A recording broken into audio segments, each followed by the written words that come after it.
Today, we're speaking with Henrietta Moon, co-founder and CEO of Carbotculture. Welcome to the podcast, Henrietta. Thank you so much, James. Great to be here. Great. To start, could you tell us a little bit about Carbotculture? Yeah, carbon sequesters carbon or draws down carbon from the atmosphere. And how we do it is we leverage biology. So we actually let the biomass or trees and woody waste capture the carbon, and we convert it into a stable form so it doesn't escape back into the atmosphere for 1,000 years. So it's a way of, we have a net technology, negative emission technology. And so could you dig into a little bit more about what you mean by stable form? When we grow trees, how are those, a tree that falls over not in a stable carbon form? Yeah, so all the biomass on land is stable as long as it's alive. So when a tree dies, it'll decompose, and up to 99% of the carbon is actually re-released into the atmosphere. So only 1% is actually sequestered in soil. This is something that people often don't think about, is like, where do the trees go? And in general, if you have Sure. like hectare of land that has forest, it's going to be roughly the same size in 100 years, and in 500 years, it's not going to go 10x taller or something else wild. So really, the biomass keeps the carbon when it's alive, but otherwise it's the natural carbon cycle. So hundreds of billions of tons of carbon are circulated this way every year. So some of it goes up and some of it is drawn down. If you think of leaves, they come in the spring and they go in the fall. So that's kind of like the same thing on a very grand scale. And so the specifics around biochar, what's the process to kind of make it in this more permanent form? Yeah, so basically you're trying to retain the carbon that's already in the biomass. So you basically need to heat it up into quite a high temperature. There's some other methodologies, but we think the higher temperatures actually yield a more stable carbon, and this is also proven in literature. Basically, we take the biomass up to over 700 Celsius for a very short time, and it basically carbonizes. It looks like charcoal after it comes out. So there's not a lot of other stuff left. There's pure carbon, there's some ash, there's some volatiles. In our case, those are less than 5%. And basically, when you get it to a different form than what it was before, there's no microbes that are going to eat it, and it's not going to decompose. So from our lab results, we can actually see that our carbon will remain. It has a half-life of over 1,000 years. So half of it is still going to be around in 1,000 years at least. Amazing. And what drove the initial decision to start Carbotculture?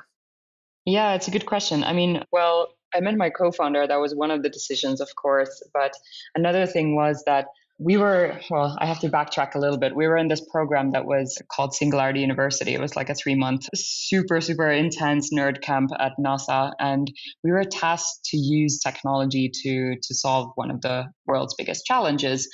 And we figured out that if climate change is not solved, all of the other stuff will get a lot worse as well. Global health, water security, etc. So really what we thought of is, okay, what's the most elegant solution to tackle climate change, to basically draw down some of the trillion tons of carbon or carbon dioxide that's excessive in the atmosphere.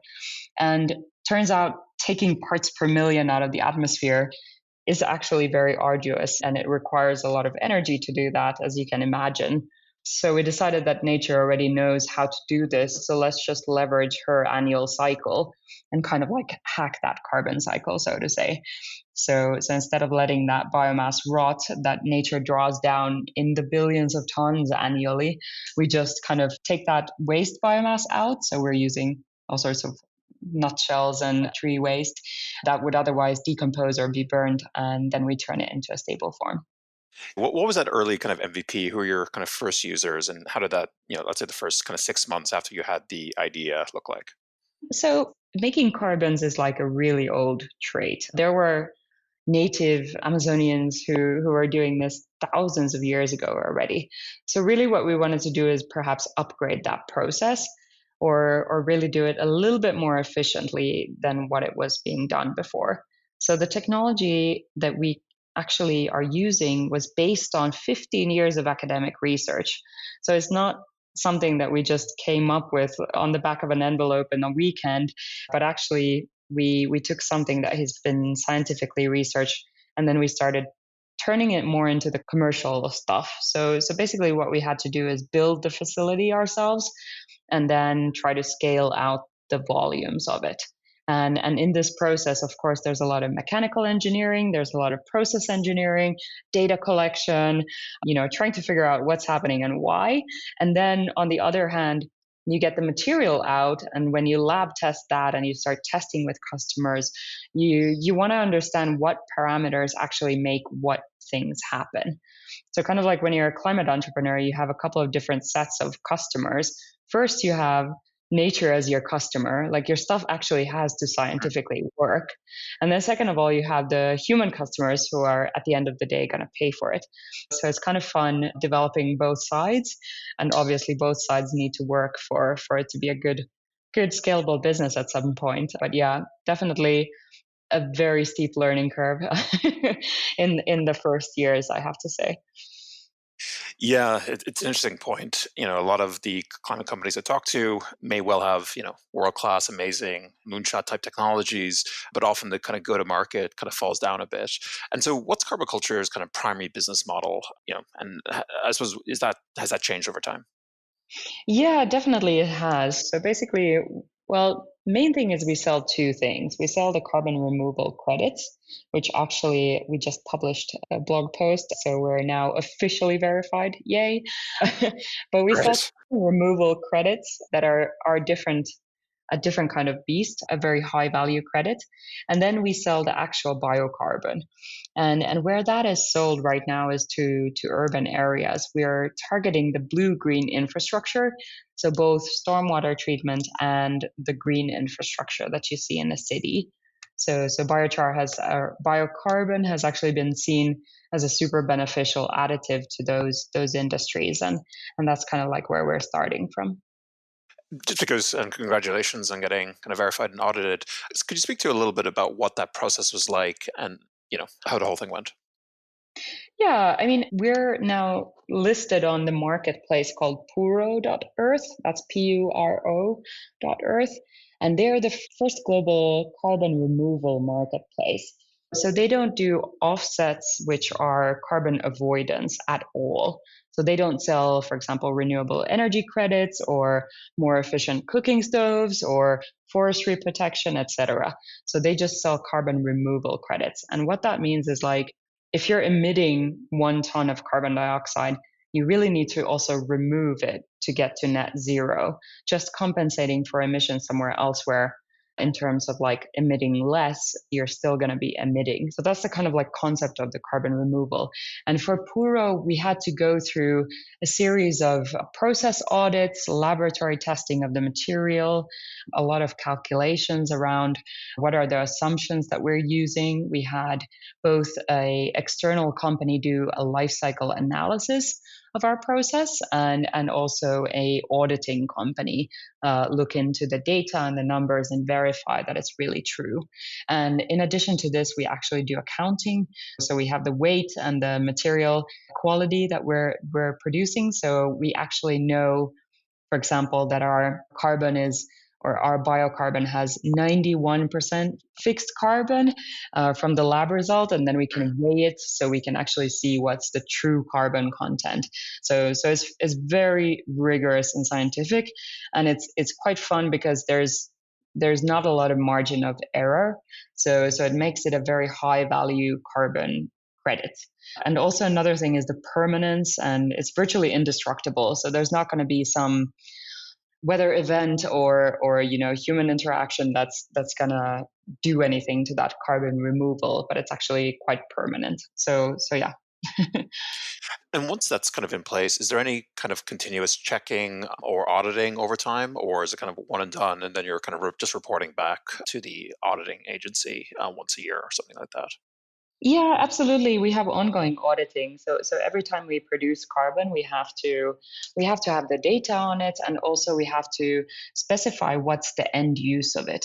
So we're not allowed to sell it, for example, to incineration or to an industrial process that uses carbon as a fuel.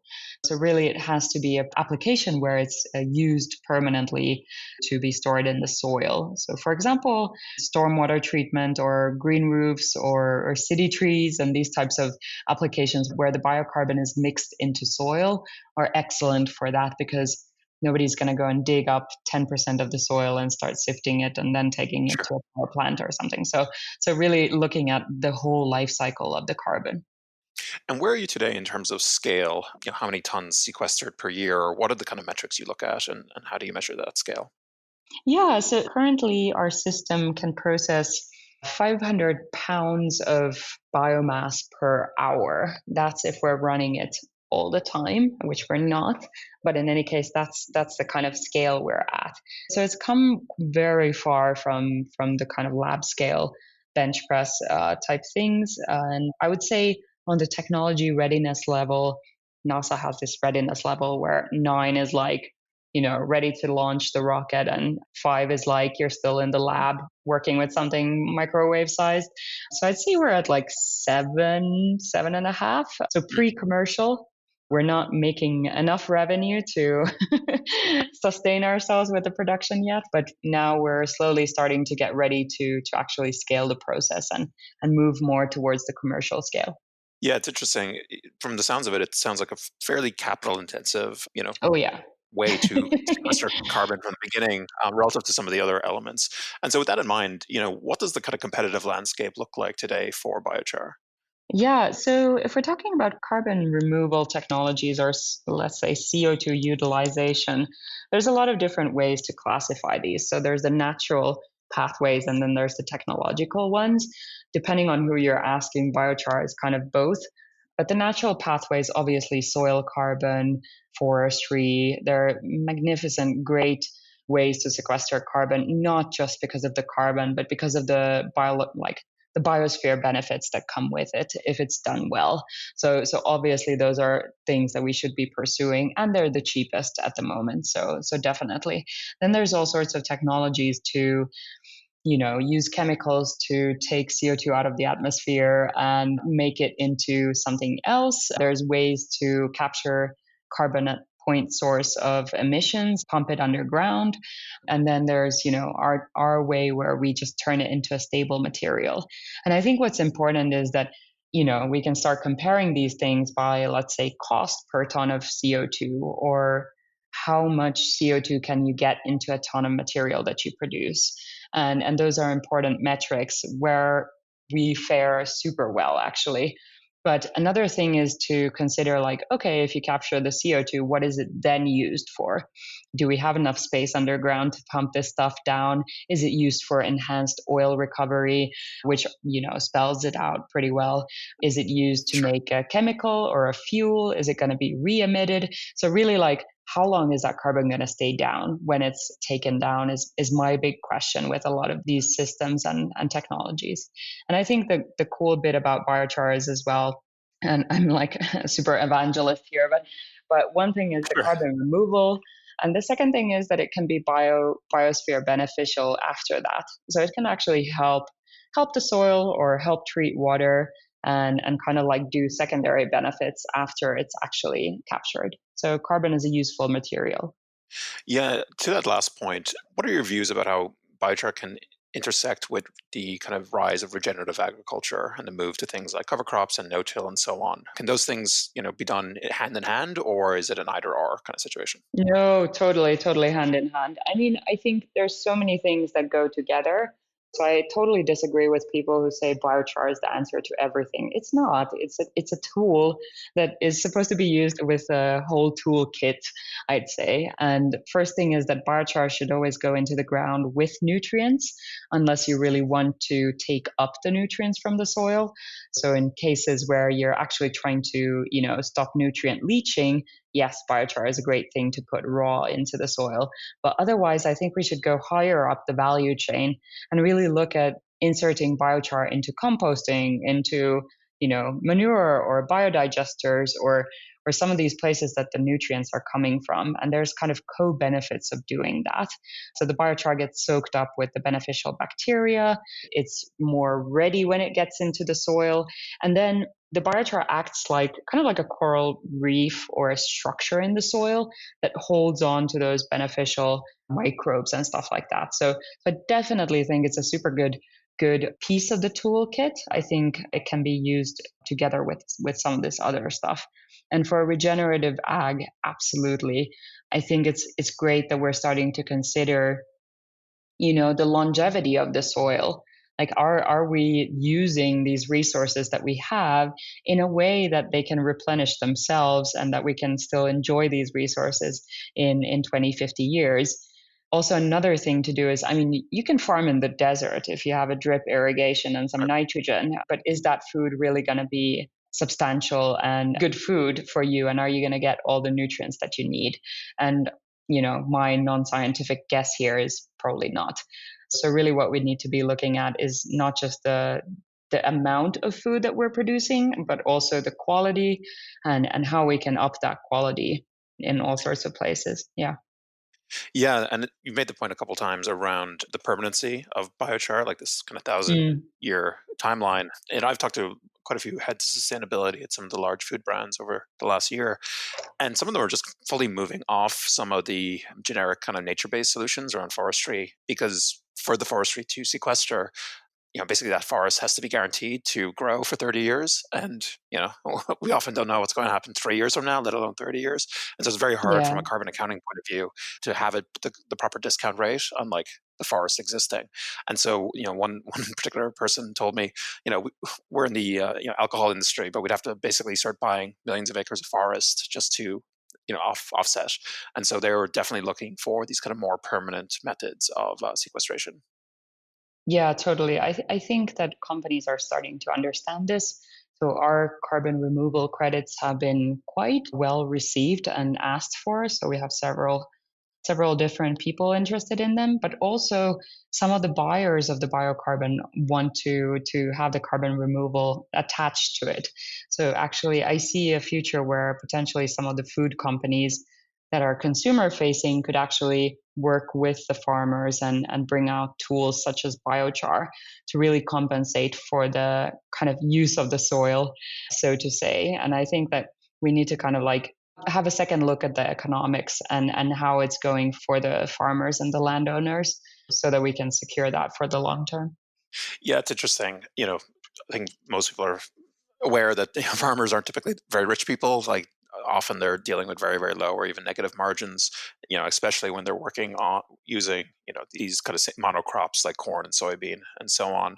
And so it sounded like you're kind of speaking to changing the view of things like soil to more of like an asset that needs to be maintained, that can go up in value, can go down in value, and basically we've just been withdrawing from that kind of soil bank account for the last 200 years. But with Yeah. biochar, regen ag, and a few other practices, we could potentially top back up that bank account, and it also has the benefit of sequestering carbon at the same time. Exactly. Yeah. I think the consumers are also more interested in these things now. So I think there's a little bit more appetite for, hey, where's this food coming from? Is it truly what it says it is? Perhaps there's this market segment emerging that's like higher value foods. And I think that the regenerative agriculture definitely hits that market segment's like needs. And I think we can kind of like they're the first movers, so then we can start broadening it to other markets as well. That's interesting. And so, when I think about the different pressure points to move these type of technologies and companies like yourselves forward, you mentioned enterprise and just mentioned consumer there as well, and then you also have a regulatory, situation, particularly in Europe. What do you think the most powerful driver of the widespread adoption of carbon sequestering technologies is going to be, let's say, over a 10-year time horizon? Yeah, it's a really good question. I mean, right now we're seeing a huge push from the corporates, like 2020 being like crazy in all sorts of other ways, but there was quite a lot of corporate movement towards offsetting and really buying carbon credits and looking at a portfolio of carbon credits as well. So having some of the more expensive ones, some of the newer ones, some of the older ones. So kind of like trying to push the needle on some of these new ways of doing it. So I guess I would have to say corporate. But then on the other hand, really looking at There's a lot of powerful legislation. The COVID kind of recovery funds are supposed to at least partially come to the green economy. Let's see how that goes. But there's substantial promises that are being made also on the governmental side. So I am like fairly carefully optimistic about that, if I may. And consumers, of course, have been on the ball for a long time, and I guess that's what's been pushing both government and corporates. So I think it's like not one or the other. I think everybody has to kind of play their part, and I think they have as well.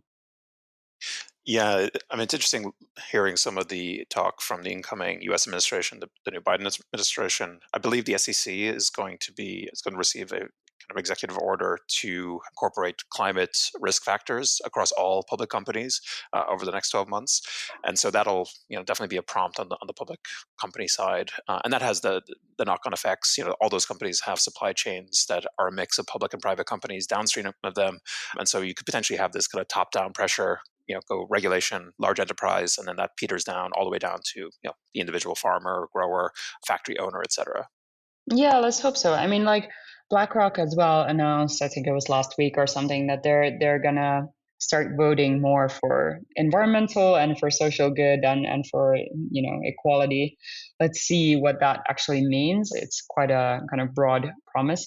But voting with a 7 trillion like assets under management, that's quite a lot. And so if they really institute that as their policy, it could have interesting implications. So kind of like seeing it both ways, from the grassroots up and also from the kind of like larger lenders side is a good signal, I think. Yeah, and you mentioned the impact COVID has had with a sense of scale. We're seeing regular $1 trillion legislation bills being passed around. There's a huge amount of disruption, obviously, to how everybody's living. Future of work is top of mind. The role of cities, the role of the things we eat, our supply chains. All of these things are all of a sudden top of mind in a way they never really had been for quite a while. How have your views on anything changed since COVID started 7 months ago now? I have to confess that like flying was my biggest, really, really, really my Sure. biggest sin. So being Finnish and having a company in Finland and the US, unfortunately, 12, 11 time zones apart was quite I was used to sitting up in the air, and that has completely changed. I mean, I wouldn't dream of flying for a meeting now. That's completely berserk. But everybody was doing it before, so it kind of felt like something that you had to do to be in the game or something. But now I think that it's fair to say that 90% of the meetings will be held on video, and then if something's really important, like you really feel that you need that human to human connection or something else, it's a bigger thing, then we'll meet face to face. And I think that's a really, really good thing. But yeah, I think it's really kind of made everybody stop and think a little bit. Obviously, it's been a harsh year, not just because of COVID, but California wildfires and all sorts of signs that we really need to start acting pretty soon. So I think that maybe people have been more receptive to those signals. Obviously, if you were in California, you didn't have an opportunity not to be receptive. So yeah, I think there's a lot of factors, but definitely kind of like an interesting year of change, I have to say. Yeah, absolutely. I was actually planning to quit my previous role because I love that company and start something in climate in 2021. And then when COVID started, I was like, okay, it's this interesting flattening of the world that allows, I think, some pretty big moves pretty quickly in ways that you Yeah. might have had to wait 2 to 3 years ago, 2 3 years to get traction at some large enterprise. Now they're it's still slow, right? We're talking months still, but those Yeah. companies are definitely more open to change. And when you kind of think, looking forward about, we have this massive problem. We're trying to decarbonize an entire economy over the next, couple of decades. What is, in your view, the largest barrier to that level of decarbonization? Is it a lack of technology that we still need to invent things? Or is it, we just need to figure out the financing or the scaling of existing technologies? Or is it something else? Yeah, if I had a silver bullet to answer that, that would be the thing, right? Sure. I think it's a very multi-leveled, thing. It's good that they're pulling out the subsidies from fossil fuels and moving them elsewhere. But then again, as a society, we are heavily still reliant on fossil fuels. So how do we move that needle away from that? I think energy conversion, I don't like to speak about generation, but energy conversion, nuclear, the kind of renewables, storage, how do we figure those out? Are there new forms of nuclear that can be decoupled from the militarizing of nuclear, and can we start making it more safely? There's big questions that still need to be answered. But if we're looking at the ways that we generate power today, like burning stuff, it's by far the most risky for human lives. So really that needs to be transitioned out of. And energy is a big part, but then there's other parts of the portfolio. Everybody's seen that kind of portfolio of the kind of pie with different sectors and how much they're doing.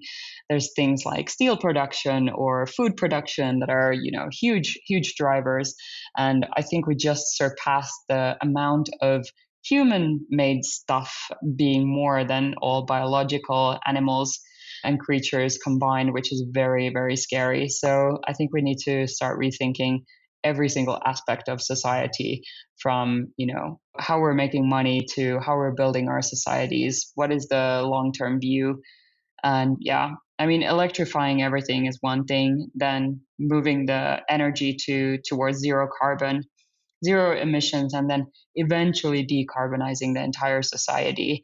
But I think before we can do that, I believe the realistic scenario is that by 2050, we will have decarbonized a whole lot, but maybe not everything. And for that, not everything part, we need to actually remove carbon from the atmosphere. So whatever is still above the line, we need to also have below the line in removal, so that we can be net zero by 2050. And that's really, really important that we understand what's on the plate if we don't.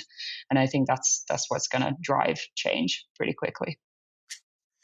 Yeah, I also think a lot about, the role of people, like the people around us, like what we're doing. I mean, just for myself, and I've spoken about this on the podcast previously, I always obviously believed that climate change was a real and pressing problem, but I didn't really feel it until about a year ago when I read a lot of the books, that have been coming out that painted a pretty terrifying picture.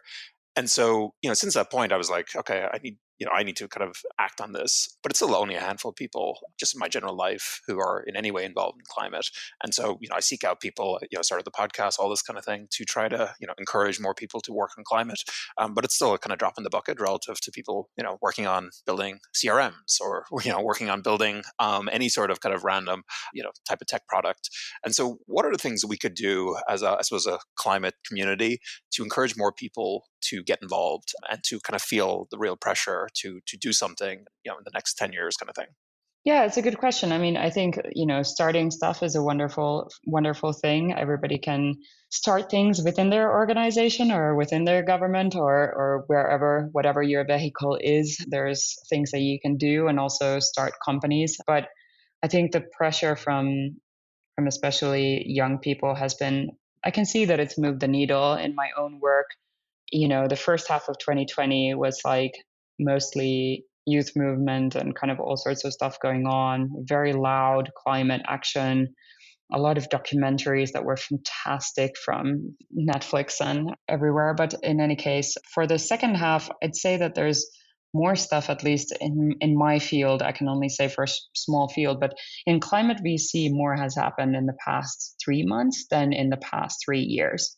So there's really kind of like an acceleration of stuff going on, I'd say. And now we just need to kind of, some of it is still kind of practicing, like, everything can be claimed to be climate related nowadays if it's like Sure. optimizing something. But I think it's the trajectory is largely right. So we're really moving towards doing something about the problem, and there's more will. And now that we're getting more capital behind it, we're actually understanding that the business models are more fruitful if they are aligned with the 2050 goal of net zero.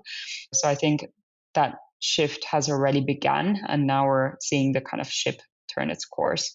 But yeah, I think just thinking of like, how do we redefine those? Again, like coming back to your point of decarbonizing society, like look at the society right now. What is all the stuff that we need to do? Okay, we need to get rid of, plastics or single-use stuff. Like, how do we turn concrete more green? Like, what do we do about these emissions? Are there some ways that we can use bio-based materials instead of polluting materials, or what are the chemicals that we need to get rid of, etc. So there's so much stuff to do. It's like a smorgasbord of opportunity right now. So Sure. if you're an entrepreneur, I mean, get in there. The waves are good. Yeah, and I also think and I agree, the last 3 months seem to be moving a lot quicker than the previous few years. But one of the things that a friend of mine was talking about was that there's a lack of what she called containers in the climate space, right? And so, if you were working in anything that wasn't directly climate science related, there wasn't like a very obvious path to move into working on something in climate. And again, climate is basically the entire economy in some ways. And what we're starting to see is the rise of climate fellowships to allow people to have that transition. You're starting to see some groups who are working with academics to help commercialize their technologies and connect them with existing entrepreneurs. And you're also starting to see the rise of kind of climate related job boards and message boards and so on. My Climate Journey is the big kind of one in this space. And so, from my point of view, we are starting to see also on the people side, like a bit of a shift. I'd always like things to be quicker, but at least there are some kind of positives on that side as well. Yeah, totally. I mean, there's a lot of people also, like I think you mentioned earlier, like trying to think about how to transition from their current job to other stuff. And I think I can only say just do it. I had no background in this type of science, or any kind of science for that matter. I am a business school dropout. I've just started stuff before. I'm like very entrepreneur, heart and soul. And so I think that we need multidisciplinary teams to take on these challenges, because we need everybody's talent kind of like on board. So I think don't be afraid. If you think that you don't have all it takes is like grit and persistence and finding the right people to work with. And I think, the rest can be figured out.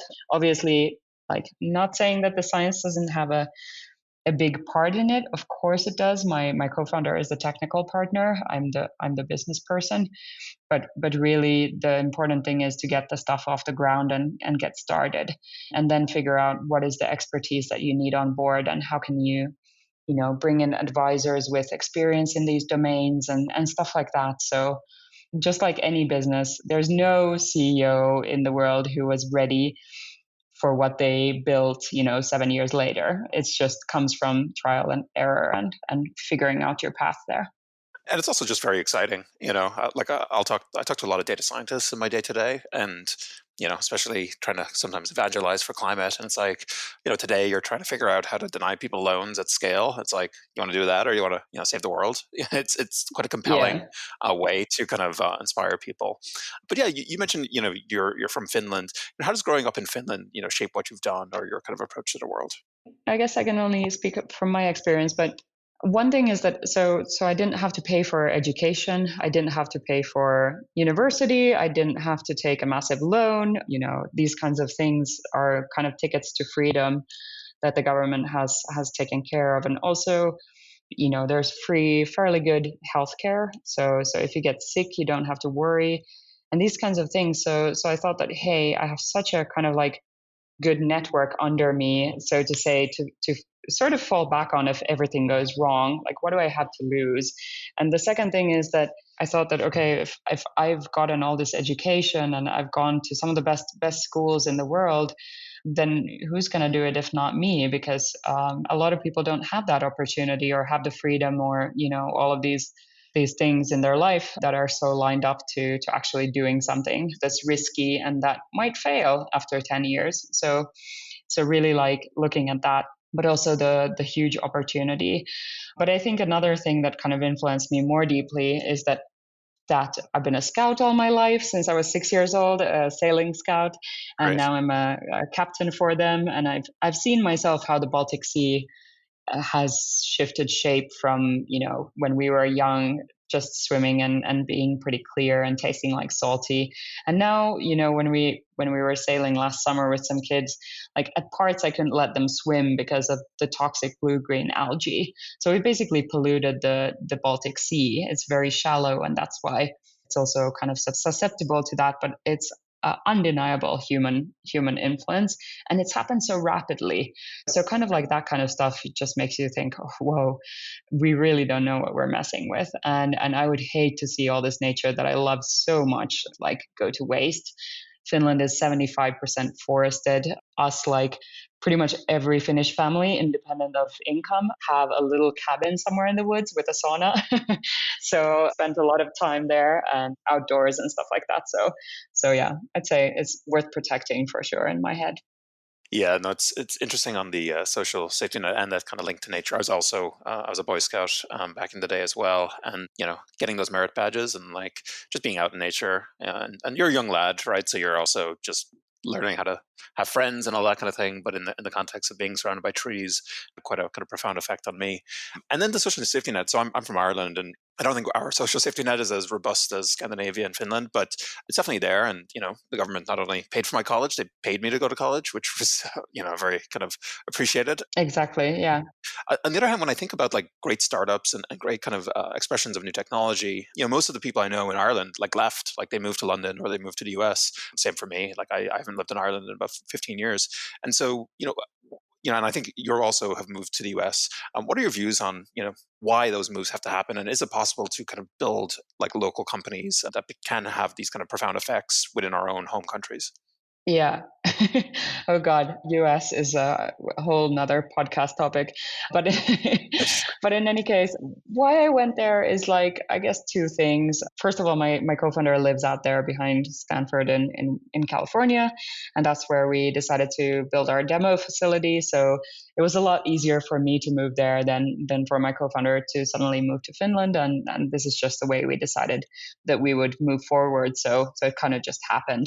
And I was able to get a pretty good visa and stuff like that. So that was kind of like the reason. The other reason is that, of course, I, among many others, fell in love with that eternal California optimism, and big dreams and stuff like that. That was there already 10 years ago when I was there for the first times. But I'd say that there are so many good sides to Europe and the countries here. Like California was getting pretty messy when I was there, I have to say. And so there's a lot of big question marks about like what kind of a society do you want to build your company in? What is the responsibility of the company? There's just like so many layers to this question. And I think that there's very profound differences with California and Europe, or the US in total, and Europe even more so. But the good thing is like why it's super cool for us to be a Nordic Californian company is that actually California has some of the strictest environmental rules in the US. So pretty much what we're doing in Europe is easily, let's say, translated to California and vice versa. So a lot of the rules, the regulations are similar, the mindset is similar. There's a lot of things that we can borrow from each other and make better thoughts. And so I think it's totally possible to build a company anywhere where you are. And we are, I think there's really no boundaries. If you're in, Paris or Berlin or Stockholm, it doesn't, those are great places. Maybe if you're in Krakow, maybe if you're in Hong Kong, I don't know. Each place will have their benefits and their negative sides, but I think it's, it's kind of like a thing that it's just really up to the entrepreneur. Like, how do you figure things out? Who do you get to support yourself? What kind of people can you attract, etc.? And I think it's less about the place anymore. And I think, again, coming to COVID, that's just emphasized that so much that people can sit wherever they can sit in their parents', second storage room and be building something awesome. So I think, yeah, no reason why not to start something because you're not somewhere. Absolutely not. Very well said. Henrietta, this has been great. Is there anything I should have asked you about but did not before we finish up? No, but go and read at our Medium blog, medium.com/carboculture. Yes, I think so. So we have our carbon removal now certified. So you can learn more about like what is the difference between, emission avoidance and carbon removal and stuff like that. And follow us on Twitter, please. And let's stay in touch. Perfect. I'll add those links to the show notes. Thank you very much. Awesome. Thank you so much, James.